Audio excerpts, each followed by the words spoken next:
ఊర్ధ్వముఖంగా ఆ కొండని పైకెక్కి ఆ వాల్మీకంలో ఉన్నటువంటి భవనానికి చేరుకున్నారు. అక్కడ చూసింది అమ్మ.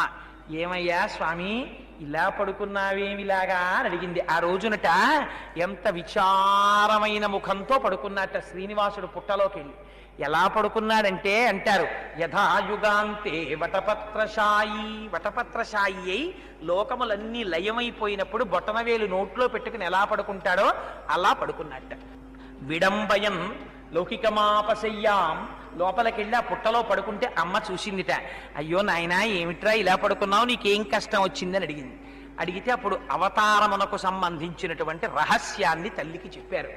అమ్మా, ఒకనాడు నేను త్రేతాయుగంలో రామచంద్రమూర్తినై ధర్మమునకు కట్టుబడి సత్యవాక్య పరిపాలన కోసమని తండ్రి గారికి ఇచ్చిన మాట నిలబెట్టడం కోసం అరణ్యంలో పాదచారినై ఉండగా నన్ను అనుగమించి వచ్చినటువంటి మహాపతివ్రత అయినటువంటి సీతమ్మ తల్లి నాతో కూడా అరణ్యవాసం చేస్తోంది.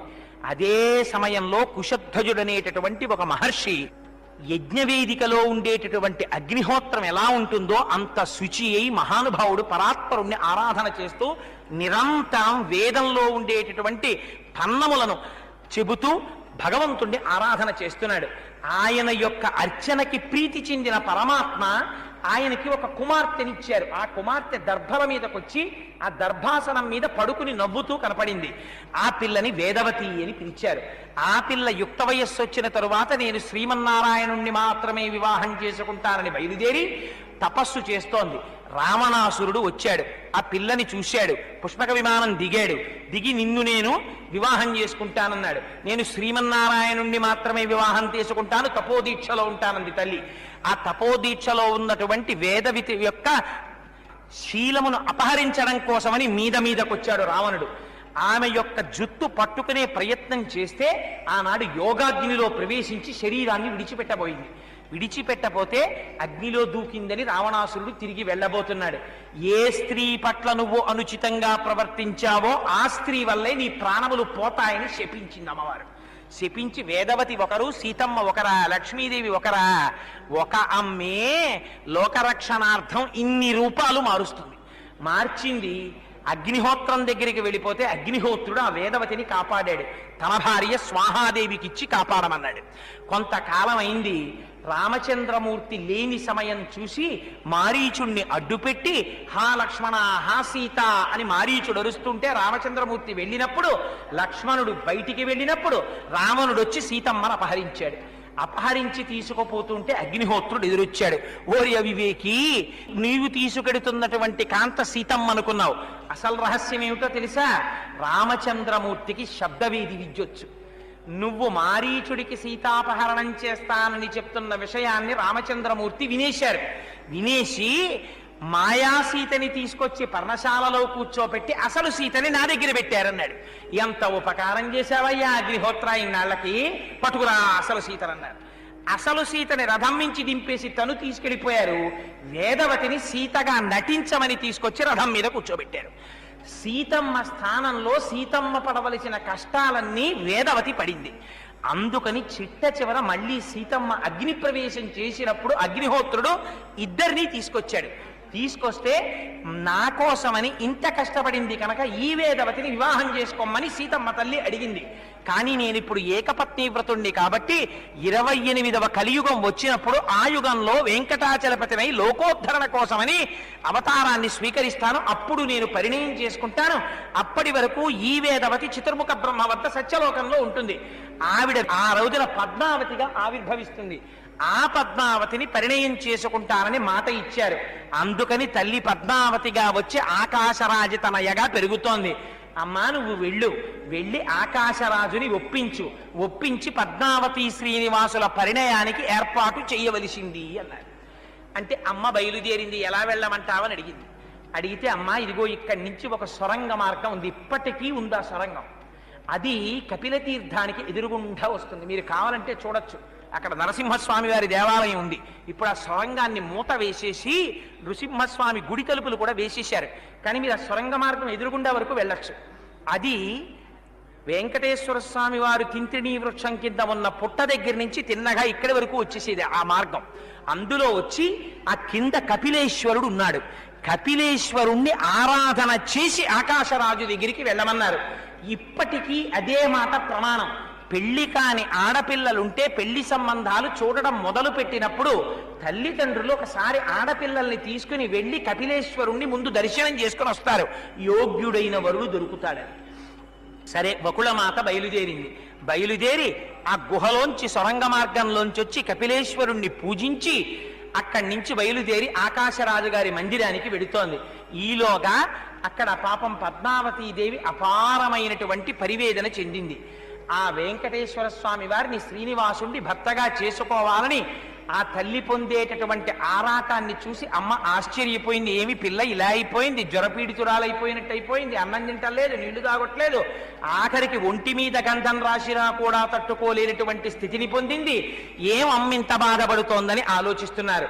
ఆలోచన చేసి చిట్ట చివరికి వచ్చి అడిగారు, ఏం జరిగింది, ఎవరిని చూశావని. ఇంకా చెలికత్తెలకి మాత్రమే తెలుసు, ఎవ్వరికీ ఈ మాట చెప్పలేదు ఆ పద్మావతీదేవి.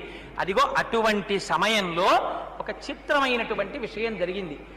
ఆకాశరాజు గారు అన్నారు, అగస్త్య మహర్షి యొక్క ఆశ్రమానికి వెళ్ళి ఆయన ఆశ్రమంలో ఉన్నటువంటి శివలింగానికి సహస్రఘటాభిషేకం చేయించండి, పిల్లకి మనస్సు శాంతి పొందుతుంది అన్నారు. అక్కడ అగస్త్య మహర్షి ఆశ్రమంలో ఉన్నటువంటి శివలింగానికి సహస్రఘటాభిషేకం జరుగుతోంది. అదే సమయంలో వకుళమాత రాజాంతఃపురానికి బయలుదేరి వెడుతోంది పిల్లనిమ్మని అడగడానికి. ఆలోచించారట శ్రీనివాసుడు, నేను ఇంత కష్టపడి అమ్మని పంపించాను, కానీ ఒక కన్ను కాదు, ఒక్క కొడుకు కాదు, ఒక్క ప్రయత్నం కాదు, అనేక రకాలుగా ప్రయత్నం చేయాలి.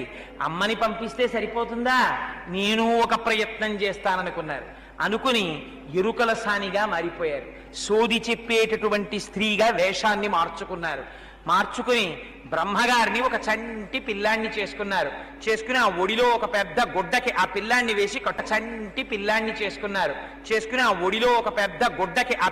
వేసి కట్టుకున్నారు.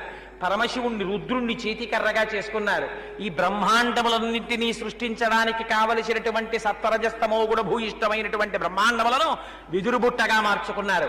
ఆ బుట్టని తల మీద పెట్టుకున్నారు, అందులో బియ్యం వేసుకున్నారు, ఆ చేత్తో కర్ర పట్టుకుని బయలుదేరారు.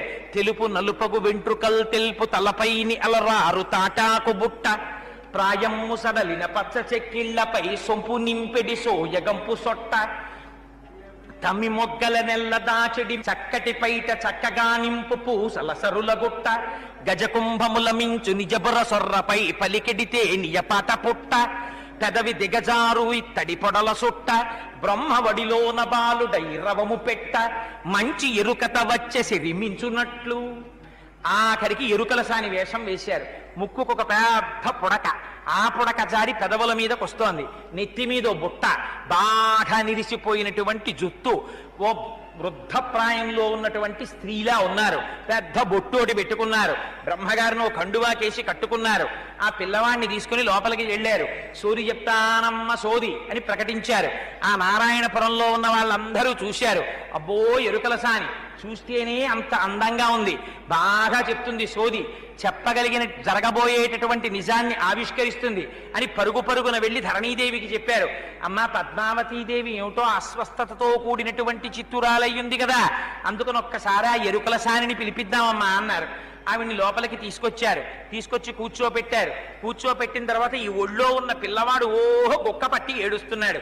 ఎంత మర్మం చేశారో చూడండి. ఆ ఇంట ఏదైనా తింటే కదా ఇద్దరికీ అనుబంధం కుదిరేది, ఆయన రుణపడేది. అందుకని అన్నారు, అమ్మాయి ఈ పిల్లవాడు గుక్క పట్టి ఏడుస్తున్నాడు, నేను సోదేం చెప్తాను, కాస్త పరవాన్నం పట్టండి, బిడ్డడు తింటానన్నారు.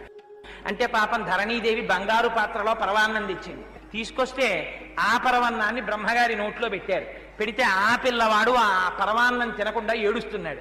వాడిని ఒక్క దెబ్బ కొట్టి, వీడికేం తెలుసు, తుంటరివాడు, అడవిలో దొరికేటటువంటి కందమూలాలు తినడానికి అలవాటు పడినవాడు, వీడికి రాచప్రసాదంలో ఉండి పెట్టిన పరమాన్నం పెడితే వీడికి రుచిగా ఉంటుందా? వీడికి ఉండదమ్మా, వీడు తినడు. నేను పరమాన్నం తిని పాలుగా మారిస్తే ఆ పాలు తాగడానికి అలవాటు పడ్డాడు. అయ్యవారి నాభికమలంలోంచి పుట్టినవాడు కదా, అందుకని నేను తింటే నాభికమలంలోంచి వాడు తింటాడు, అందుకని నేను తింటానన్నారు. పాయసం తిన్నారు. తిని మంచి తాంబూలం ఒకటిమ్మన్నారు. ఆ తాంబూలం వేసుకున్నారు. వేసుకుని మంచి ఎర్రటి నోటితో వచ్చి కూర్చున్నారు. చాట తీసుకురండి అన్నారు. అందులో ముత్యాలు తీసుకొచ్చి పొయ్యమన్నారు. ఆ ముత్యాలన్నీ తీసుకొచ్చి పోసింది ఆవిడ. ఆ ముత్యములన్నీ 3 రాసులు చేసి మధ్య రాసి యందు మనసు నిలిపి, ఆ చేతిలో కర్రోటి తీసుకున్నారు. ఆ ముత్యాలన్నింటినీ 3 పోగులు చేశారు. ఆ మధ్య పోగు మీద కర్ర పెట్టారు. వినవే అమ్మా ధరణీమాత, నిజం చెప్తున్నాను, చాలా జాగ్రత్తగా విను. నేను చెప్పేదంతా నిజమే చెప్తాను, అబద్ధం చెప్పనన్నారు. స్వామి శ్రీయపతిగా చేకొన్నవోడా, శ్రీ మహాలక్ష్మిని చేకొన్నవాడా, వేదాలు బమ్మన్నకి చిన్నవాడా, సొగసైన పెనుగంట పట్టిన్నవాడా, సూకార రూపుతో సొగసైనవాడా, చేకొన్న పిల్లోన్ని చేకొన్నవాడా అని అక్కడి నుంచి పెద్ద సోది మొదలెట్టారు. ఆ సోది చెప్పడంలో కూడా దశావతారాల్ని తీసుకొచ్చి ఆవిష్కరించారు. అందుకని సూకార రూపుతో సొగసైనవాడా, చేకొన్న పిల్లాన్ని చేకొన్నవాడా, ప్రహ్లాదావతారం అది చెప్పారు. అది చెప్పిన తరువాత స్వామి మరుగుజ్జు రూపానమహి కొన్నవాడా, దొరకొడకరాయన్న కాపాడినోడా అని నల్లోడ పిల్లోడ నడిపించు దేవా, సొగసుగా గొడ్డల్ని సారించినోడా, బుద్ధావతారుడా ముద్దైన దేవా, పెద్దగా వచ్చేటి సక్కున్న దేవా, బదరినారాయుడా బంధమోత్సకుడా, కాశీ విశాలాక్షి, మధుర మీనాక్షి, కంచి కామాక్షి, గజవాడ కనకదుర్గమ్మ, ఉజ్జయిని మహంకాళి, పలుకీయరే నాకు పలుకీయరే, వాక్కీయరే మంచి వాక్కీయరే. అమ్మా నిజమే చెప్తాను, అబద్ధం చెప్పను, నా మాట నమ్మవే తల్లి. ఇదిగో చెప్తున్నా, జాగ్రత్తగా అయిపోయే అమ్మ. గడ్డం చూపితే ఆడపిల్ల అనుకో, ఎడంచెవి చూపితే బుర్రోడు అనుకో.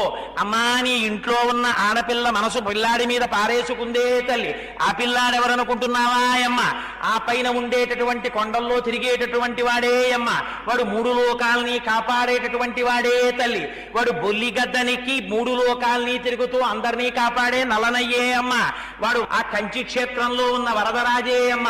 వాడిని నమ్మవే తల్లి. నీ బిడ్డ పుట్టింది వాడిని చేరడానికే అమ్మ.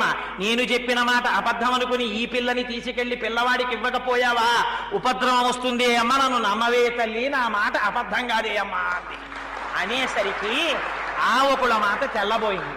తెల్లబోయి, అయ్యో నువ్వు చెప్పిందంతా నిజమేనే అమ్మా, నీ మాట కాదననే అంది. అమ్మా నేను చెప్పిన మాట నిజమేనే తల్లి, నేను చెప్పిన మాట నిజమనడానికి సాక్ష్యం అదుగోనే పిల్లాడి తల్లి వీధిలో ఉంది, చూసుకోవే అమ్మా అంది. అని తాంబూలం ఇవ్వండి, సారి ఇవ్వండి అంది. చీర సారే అన్నీ పట్టుకుంది, చంకలో పెట్టుకుంది, బుట్టలో పెట్టుకుని, పిల్లాడిని పెట్టుకుని, కర్ర అట్టుకుని బయటికి వెళ్ళిపోయాడు. ఇంత సోది చెప్పాడు మహానుభావుడు. ఎన్ని అవతారాలు మార్చాడు మన్ని రక్షించడానికి. అమ్మవారిని హక్కున చేర్చుకుంటే తప్ప, శక్తి సమన్వితుడైతే తప్ప మన్ని రక్షించడానికి కుదరదని అని ఇంత సోది చెప్పి ఆవిడ్ని దగ్గర కూర్చోబెట్టుకుని ఈలోగా వకుళమాత వచ్చింది. అబ్బో సోది ఆవిడ ఎరుకల సాని చెప్పిన మాట ఖచ్చితమేను. వెంటనే వచ్చింది వకుళమాత, లోపలికి తీసుకురమ్మన్నారు. అమ్మవారు వచ్చింది, కొడుక్కి పిల్లని అడిగింది. అడిగితే తప్పకుండా పిల్లాడిని ఇస్తామన్నారు. సంతోషపడిపోయారు. కానీ ఏమిటో పిల్లాడి ఎప్పటి నుంచో ఉన్నారంటారు, ముందు లేరు వెనక లేరు, ఎవరు చుట్టాలు లేరు, పక్కాలు లేరు. అక్కడెక్కడో వరాహస్వామి వారి దగ్గర ఉండేటటువంటి పరివారంలో ఉన్నటువంటి ఒక స్త్రీ వకుళమాత వచ్చి ఆ పిల్లవాడిని పోషిస్తోంది. ఎవరున్నారని చెప్పడం కుదురుతుంది.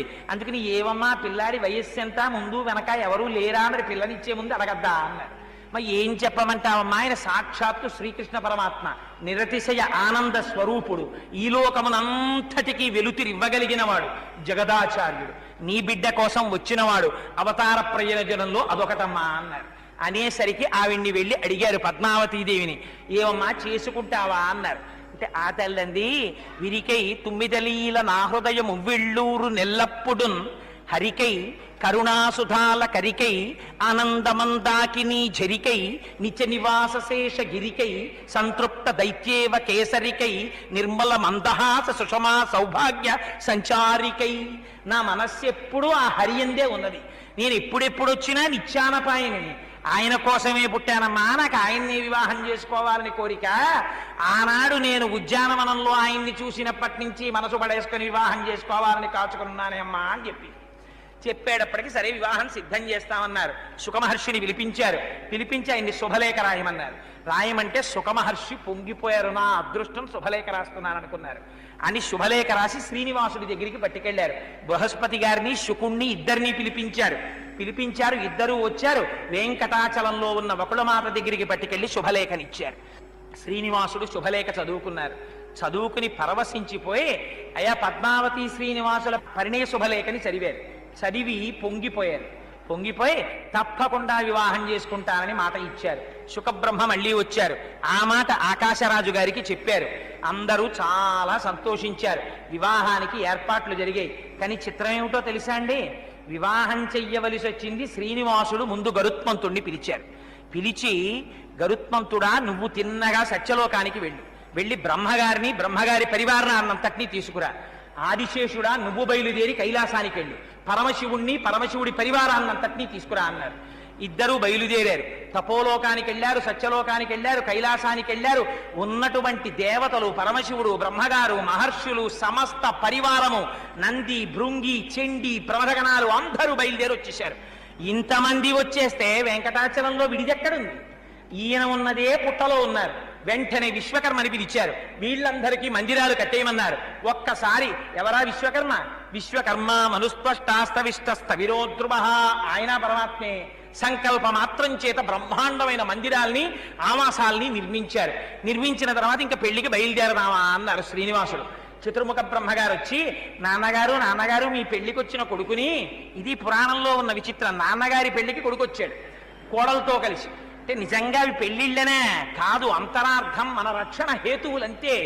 అందుకని నాన్నగారు ఒక్క ధర్మం చెప్తాను, తెల్లవారు లేస్తే 4 ముఖాలతో వేదం చెప్పేవాడిని కదా, తెలిసి ధర్మం చెప్పకపోతే తప్పు, అందుకని ఒక్క ధర్మం చెప్తాను, ఏం చేయమంటారన్నారు. తప్పకుండా చెప్పరా అన్నారు. అంటే ఆయన అన్నారు, నాన్నగారు పెళ్లి వాళ్ళందరినీ ఇంటికి పిలిచి 3 పూట్ల పెళ్లి ఆడవారింటికి వచ్చేస్తాం, భోజనాలకని వెళ్ళిపోకూడదు, తప్పు. మన ఇంట్లో ముందో పూట భోజనం పెట్టి అక్కడికి వెళ్ళాలి, అందుకని మనం భోజనం పెడదాం నాన్నగారు అన్నారు. నీ మోహం, నువ్వు నీతి అయితే చెప్పావురా, ధర్మం అయితే చెప్పావు, చెప్పుకుంటే సిగ్గుచేటు, సభలో ఇలాంటి మాట చెప్పావు, బయట ఎక్కడ చెప్పుకుంటాను సభలో అని పెద్దవాళ్ళను ఒకసారి పిలిచారు. ఏదైనా ముఖ్య విషయం మాట్లాడాల్సి వచ్చిందనుకోండి, ఏం చేస్తాం? అయ్యా హరిప్రసాద్ గారు ఒకసారి ఇలా రండి, అచ్చయ్య శాస్త్రి గారు ఇలా రండి అని ఆ చాటికి వెళ్ళి మాట్లాడతాం. అలా ఆ సభలోంచి పరమశివ ఇలా రా అన్నారు, ఓ బ్రహ్మగారు ఇలా రండి అన్నారు. వీళ్ళిద్దరినీ తీసుకుని అశ్వత్థ వృక్షం చాటుకి వెళ్ళారు. చెప్పుకుంటే సిగ్గుచేటు, పిల్లనివ్వరు. ఉన్నదే ఉంది మన దగ్గర రొక్కం. లక్ష్మీదేవి వెళ్ళి ఆ కొల్హాపురంలో కూర్చుంది, మన దగ్గర నయా పైసా లేదు, పెళ్లి కొడుకు వెనకాతలు ఏమీ లేదని చేస్తే పిల్లనివ్వరు. వాళ్ళు పిల్లని ఇస్తామంటున్నారు. వాళ్ళేదో భోజనం పెడతారు, అక్కడికి వెడదాం అనుకుంటే నువ్వేమో భోజనాలు ఇట్టంటున్నావు, పెట్టలేనని సభలో ఎలా చెప్పను రా అన్నారు. అంటే బ్రహ్మగారు అన్నారు, నాన్నగారు యుగధర్మం అండి, అప్పు చెయ్యండి అన్నారు. అప్పిచ్చేవాడెవరు రా అన్నారు. ఇంకెవరు? నవనిధులకి అధినేత కుబేరుడు ఉన్నాడు కదా, పిలవండి అన్నారు. ఎందుకు వస్తాడు రా కుబేరుడు? అప్పివ్వడానికి ఆయన వస్తాడా? మనం వెళ్ళాలి. కానీ వస్తాడు నాన్నగారు. ఎందుకు వస్తాడో తెలుసా? కరస్తే హేమాద్రౌ గిరిశ వికటస్తే ధనపతౌ. పక్కన పరమశివుడు ఉన్నాడు, పరమశివుడు ఉంటే పక్కన కుబేరుడు ఉంటాడు, అందుకని ఆయన్ని పిలిచి అప్పడగండి అన్నారు. అంటే కుబేరుణ్ణి పిలిచి అడిగారు, 14 లక్షల రామముద్రికలు అప్పివ్వరా నాయన, బంగారు ముద్రికలు అన్నారు. ఆయన అన్నాడు, ఇస్తాను కానండి, యుగధర్మం ఒకటి ఉంది కదా, ఇచ్చిన తర్వాత నేను ఇవ్వలేదని మీరంటే నా బతుకు ఏమైపోవాలన్నాడు. అంత మాట అంటాననుకున్నావురా అయ్యా, నేను అలా అననరా అన్నారు. ఎందుకైనా మంచిదో నోట్ రాసి ఇవ్వండి అన్నాడు ఆయన. తప్పకుండా రాసిస్తానన్నాడు అని పాపం రాసిచ్చారండి. శ్రీ విలంబీనామ సంవత్సర వైశాఖ శుక్ల దశమి నాడు నారాయణపురం నేలేటటువంటి ఆకాశరాజు గారి పుత్రి చిరంజీవి లక్ష్మీ సౌభాగ్యవతి పద్మావతీదేవితో నా వివాహము నిశ్చయించబడినటువంటి కారణము చేత నా గృహానికి విచ్చేసినటువంటి బంధు మిత్ర సపరివారములకు భోజనాది సౌకర్యములను ఏర్పాటు చేయుటకు కావలసిన ద్రవ్యము లోపించినందున నవనిధులకు అధినేత అయిన కుబేరుని వద్ద 14 లక్షల రామముద్రికలు సువర్ణమూర్తులను అప్పుగా గ్రహించుచున్నాను.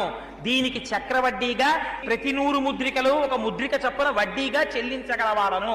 అవతార సమాప్తి అయ్యే లోపల, శ్వేతవరాహ కల్పం లోపల ఈ మొత్తాన్ని వడ్డీతో తిరిగి చెల్లించగలవాడను. ఇట్లు శ్రీనివాసుడు తిరుమల అని రాసి చేతిలో పెట్టారు. మీరు ఇచ్చారు కానండి, చాలా సంతోషం. మీరు మాట తప్పరనుకోండి, పెద్దవారు మహానుభావుడు, మేమంటే వెళ్ళిపోతాం, కానీ మీరు ఎప్పుడు ఉంటారు లోకంలో. లోకాలు లయమైపోయినా నారాయణుడు ఉండడు, ఉంటారు కానండి. ఒక్కటే చిన్న అనుమానం, యుగధర్మం కదా, రేపు పొద్దున్నది నా చేతిరాద కాదని మీరు ఎవరైనా అంటే ఇబ్బంది వస్తుంది కదా, కొంచెం నేను ఎవరి దగ్గరికి పెడతాను, నా పక్షం ఎవరో నిలబడవు, ఒక్క సాక్షి సంతకం ఎవరైనా పెడతారేమో అడగండి అన్నారు. అంటే శివుడి వంక చూశారు, ఏమయ్యా నువ్వు పెడతావా అన్నారు. శివకేశవులకి భేదమా? ఎంత మాట అన్నావయ్యా కుబేరా, నీ పెడతానని సంతకం పెట్టారు. పెడితే, అయ్యా ఒక సంతకం ఉంటే ప్రోనోటు పర్వాలేదనుకోండి, 2 ఉంటే చాలా బలంగా ఉంటుందండి అన్నారు. అంటే 2వ సంతకం కూడా కావాలంటావా అన్నారు. 2వ సంతకం ఉంటే బాగుంటుందండి అంటే కొడుకు వంక చూశారు. ఒక్కొక్క నాడు కొడుకే షూరిటీ పెట్టాల్సి వస్తుంది తండ్రికి. అంటే పాపం కొడుకు వంక చూశారు. నాన్నగారు నేను పెడతానండి చతుర్ముఖ బ్రహ్మగారు చతుర్ముఖ బ్రహ్మ అని ఆయన సంతకం పెట్టారు. పెట్టిన తర్వాత 2 సాక్ష్యాలుంటే సాధారణంగా ఓ మోస్తరు సొమ్ము ఇచ్చేస్తామండి. కానీ మీరు అడిగింది కొంచెం పెద్ద మొత్తం, 14 లక్షల సువర్ణ రామముద్రికలు. కొంచెం సాక్ష్యాలు గట్టిగా ఉండద్దు. ఒక ఆయన మీ కొడుకు, ఒక ఆయన మీకన్నా తేడా చెప్పడం వీలు కానివాడు. ఒక్కొక్కసారి ఆయన మీరైపోతారు, మీరు ఆయన అయిపోతారు. ఇంకొక ఆయన కొడుకు, మీరు ముగ్గురు ఏకమైపోతే నా బతుకు ఏమైపోతుందో అని కొంచెం ఇబ్బంది పడుతున్నానండి. పోతే పోయిందిలో 1000-2000 అనుకుంటే వదిలేద్దును. 14 లక్షలాయే, కుదరదందామంటే పెళ్ళాయే, మీ ఇంటికి వచ్చాను, ఎలా కుదురుతుంది? ఇస్తాను కానీ అంటే నాకు అర్థమైంది లేవయ్యా, ఇంకొన్ని చూడాలంతేనా అంటే పాపం ఏ చెట్టు కింద నిలబడి మాట్లాడుకుంటున్నారో ఆ అశ్వత్థ వృక్షం ఉంది, నేను పెడతాను సంతకం అండి అంటే సరే నువ్వు పెట్టన్నారు. పాపం అశ్వత్థ వృక్షం పెట్టింది సంతకం. ఇప్పటికీ ఉంది తెలుసా అండి ప్రామిసరీ నోటు.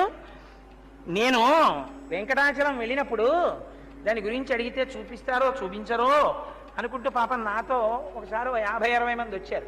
శాస్త్రి గారు కూడా వచ్చినట్టున్నారు. అప్పుడు అడిగాం, అయ్యా ఒక్కసారి చాలా దూరం నుంచి వచ్చాం, పురాణంలో చదివి సంతోషిస్తూ ఉంటాం, ఆ ప్రామిసరీ నోటు ఇప్పటికీ రాగి రేకు మీద ఆదివరాహస్వామి వారి పీఠం కింద భద్రపరచబడింది అంటారు. మా యందు మీకు అనుగ్రహం ఉంటే ఒకసారి చూపించండి అని అడిగాం. పాపం ఆ రోజున గుడిలో చాలా రష్గా ఉన్నా మీరు ఒక్క 10 నిమిషాలు పక్కన నించోండని ఆ పీఠం కింద నుంచి రాగిరేకు తీశారు. తీసి ఆ ప్రామిసరీ నోట్ అంతా చూపించారు. చూడండి ఇదిగో సంతకాలతో సహా ప్రామిసరీ నోట్ ఇప్పటికీ ఉంది వెంకటాచలంలో నోటు అని. ఇది ఎక్కడి నుంచి తీరుస్తానో తెలుసా? ఎక్కడి నుంచి తీరుస్తావు అని అడిగారు. సోర్స్ ఆఫ్ ఇన్కమ్ అనే కాలం ఇవన్నీ చూసే వచ్చేలా ఉంది. అంటే ఆయన అన్నారు, నేను ఎక్కడి నుంచి ఉన్నా నా భక్తులు వచ్చి నాకు కానుకలు ఇస్తారు. శంకరాచార్యులు వారు అందుకే అక్కడ ధనాకర్షణ యంత్రం వేసేశారు. అందులోంచి నీకు వడ్డీ కడుతుంటాను అన్నారు. సరే ఒప్పుకున్నారు. 14 లక్షలు అప్పు ఇచ్చారు. అమ్మయ్య దొరికే డబ్బులు అంతే చాలు, పరువు పోలేదనుకున్నారు. అవతల ఇంతమంది ఆకలితో ఉన్నారు, భోజనం పెట్టాలి. వెంటనే పప్పు దినుసులు తెప్పించారు, చింతపండు తెప్పించారు, నీళ్లు తెప్పించారు, వంట పాత్రలు తెప్పించారు, కట్టెలు తెప్పించారు, అన్నీ తెప్పించారు. వంట చేసేవాడు ఎక్కడ దొరుకుతాడండి అన్నారు. పెళ్లి నిశ్చయం అవగానే ముందు మనం వెతుక్కునేది ఎవరి కోసమో తెలుసా అండి? వంటవాడు దొరకడు. అయ్యయ్యో సార్ ఈ మాట మీరు చెప్పుంటే బాగుండేదండి, మీ ఉపన్యాసాలకు వస్తూ ఉంటాను, మీ అమ్మాయి పెళ్లికి వంట చేసే అదృష్టం కలగలేదు మాస్టారు, ఒప్పేసుకున్నానండి, పెద్దవాళ్ళ పార్టీ బాగుంటుందా అంటాడు వాడు. ఆ కష్టం నాకు రాకుండుగాక, మంచివాడు నాకు వెంటనే దొరుకుగాక అని సంకల్పం చేసుకుంటూ మా అమ్మాయి పెళ్లికి అలా అంటారని. మరి వంటవాడు ఎక్కడ దొరుకుతాడండి? ఇప్పటికిప్పుడు వంట చేయమంటే దొరుకుతాడా? పోనీ ఒకళ్ళ, ఇద్దరా, 10 మందా? పోనీ ఏదో సరస్వతీదేవి లక్ష్మీదేవికి నడువుకి గుడ్డ కట్టుకుని చేసేస్తారంటేను అంటే అన్నారు, మనకి ఇంకో వంటవాడు ఎందుకు? అగ్నిహోత్రుడు ఉన్నాడు, పాచకుడు, ఈయన్ని వండేమనండి అన్నారు. పాపం అగ్నిహోత్రుడు అంతకన్నా సంతోషమా, తప్పకుండా నేను వండేస్తానన్నాడు. ఎక్కడ వండారో తెలుసా అండి? ఎంత పులుసు వండారంటేట పాపనాశనం పైన చింతపండు పిసికారు, కింద పడ్డంతా పెద్ద పప్పు పులుసు అయింది. అలా ఎంతంత పప్పు ఉండారో, ఇన్నిన్ని కూరలు ఉండారో, ఎన్ని మధుర పదార్థాలు ఉండారో. వాయుదేవుడు వచ్చి అందరికీ సువాసనలు గుబాళించేటటువంటి వస్త్రాల్ని, ఇప్పుడు మనం కర్పూరం పుల్లలని తీసుకొస్తామే అలాంటి సువాసనాభరితమైనటువంటి ద్రవ్యములను తీసుకొచ్చి వాయుదేవుడు ఇచ్చాడు. సుబ్రహ్మణ్యేశ్వర స్వామి వారు మన్మధుడు కలిసి తాంబూలం మన్మధుడిచ్చేవాడు. మన్మధుడిచ్చిన తాంబూలం వేసుకునేటప్పటికి అల్లరవుతుందేమో అని సుబ్రహ్మణ్యేశ్వర స్వామి వారి చందనం రాసేవారు.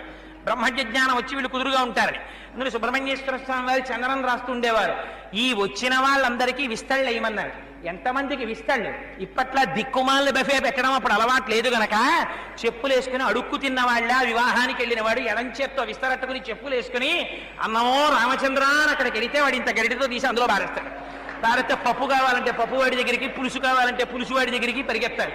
పరిగెత్తి ఎక్కడో చెట్టు కింద నిలబడి ఏ జన్మలో చేసుకున్నటువంటి కర్మో పూర్తవుతోందని నిలబడి ముష్టివాడు తిన్నట్టు తింటూ ఉండాలి.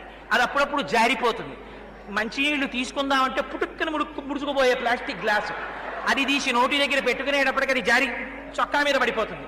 ఇంత అల్లరి. ఈలోగా చేతికి వణుకు, నరాల బలహీనత, దాని చేత ఆ పులుసు వచ్చి ఒంటి మీద పడుతుంది. వేడి, చెయ్యి కాలిపోతూ ఉంటుంది. ఈలోగా అక్కడ అయిపోతుంటాయి గారులు. మళ్ళీ వాడి దగ్గరికి వెళ్ళి అయ్యా గారి, అయ్యా పులుసు, అయ్యా పప్పు అని అడుక్కోవాలి. వాడు వేస్తే వేస్తాడు. ఒక్కొక్కడు సవ్యసాచి. వచ్చిన వాడి ముఖం, వాడి సంప్రదాయం కూడా వాడికి అక్కర్లేదు. ఎడం చేత్తో కూర, కుడి చేత్తో పులుసు వాడేస్తాడు. వీడి అదృష్టం. నా అదృష్టం అండి. నేను శుభలేఖ కూడా అలాగే ఉంటుంది. వరుడు, వధువు అన్ని సైడ్ హెడ్డింగ్లే. దీన్ని ఎవరు కుదిర్చిన వారు ఉండరు, దీనికి అక్షతలు వేసేవారు ఉండరు. దానికి ఏమిటి కోరిక? వరుడు ఫలానా వెంకట్రావు, వధువు ఫలానా పుల్లమ్మ, వేదిక ఫలానా సత్రం. మా కోరిక నువ్వు వచ్చి అన్నం తిను, అడుక్కు తింటున్నావు కాబట్టి. విందు నా బోందా. ఏమిటా శుభలేఖ? అది అట్టుకుని మనం అక్కడికి వెళ్ళడం. వాడు ఎవడు మిమ్మల్ని పిలిచి 4 అక్షతలు వెయ్యండి పెళ్లి కొడుకు మీద పెళ్లి కూతురు మీద అని ఎవడు